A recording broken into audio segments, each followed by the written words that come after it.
कोई बता सकता है कि भगवान के नाम की कीमत कितनी है? एक पापी आत्मा थी महाराज, जिसने जीवन में कभी भगवान का नाम नहीं लिया। एक बार गलती से किसी धर्मात्मा महापुरुष के सानिध्य में आने से उसने जबरदस्ती बोला कि राम का नाम ले ले, तो उसने गलती से राम का नाम ले लिया। अंत समय उसकी मृत्यु हुई। यमराज लेने आए और जब लेखा जोखा देखा तो पता चला और पूछा कि तूने जीवन में करा क्या? तो बोला सही बोलूं कि झूठ? बोले सही सही बता, तूने क्या करा? तो उसने कहा महाराज मैंने जिंदगी भर बुरे कर्म करे, जीवन भर पाप करा। तो बोले कुछ अच्छा तो बता। बोले अच्छा इतना सा है कि एक बार जबरदस्ती कोई ने मार से जबरदस्ती राम को नाम ले वही दियो थे। क्या बोला कि जबरदस्ती कोई ने कही दियो तो मैंने राम को नाम ले लियो, तो बाकी तो आखिर जिंदगी हुई मैंने कभी राम को नाम नहीं लियो। यमराज कहने लगे कि तूने पूरी जिंदगी राम का नाम नहीं लिया और आज तू बोल रहा है, अब बता तेरा करूं क्या? तो वो पापी आत्मा बोल रहा करना क्या? मैंने एक राम का नाम लिया है, या तो मुझे तुम स्वर्ग भेज दो और स्वर्ग ना भेजो तो मुझे इतना बता दो कि एक राम के नाम की कीमत क्या है। बता दो राम के नाम की कीमत क्या है। यमराज असमंजस में पड़ गए भैया कि राम के नाम की कीमत क्या बताए। यमराज ने कहा एक काम करते हैं, इंद्र देवता से पूछते हैं, चलो। बोले हाँ चलो।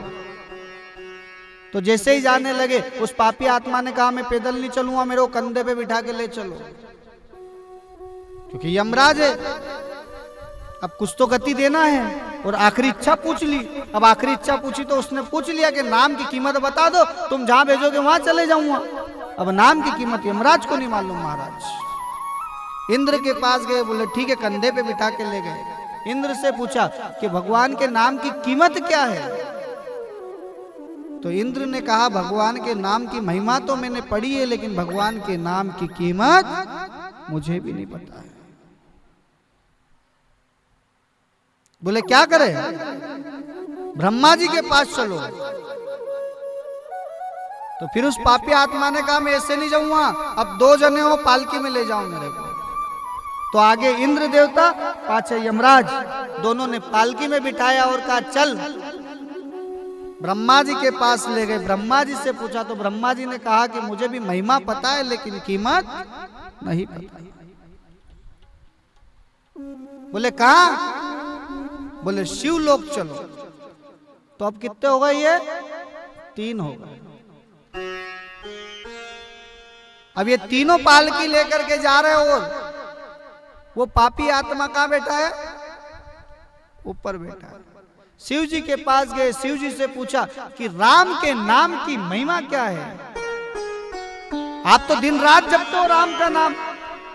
शिव जी आप तो ध्यान में राम के रहते हो, तो राम के नाम की महिमा बता दो, राम के नाम की कीमत बता दो। तो शिव जी ने कहा मैं भले राम का नाम जपता हूं, लेकिन मैंने अभी तक कीमत को नहीं आता। बोले क्या करे? इसकी आखिरी इच्छा थी, और इसकी आखिरी इच्छा ये थी कि जो राम के नाम की कीमत बता देगा मैं उस गति को पा जाऊंगा। फिर कितने हो गए ये? बोले जो स्वयं राम है उसी के पास चलो। तो भगवान विष्णु के पास गए महाराज, और बड़े बड़े देवता जब उसको वहां उतारा और पूछा कि भगवान राम के नाम की कीमत जानने के लिए आए हैं, तो उन सब देवताओं को देखकर उस पापी आत्मा से भगवान विष्णु ने कहा कि तुम इधर आओ।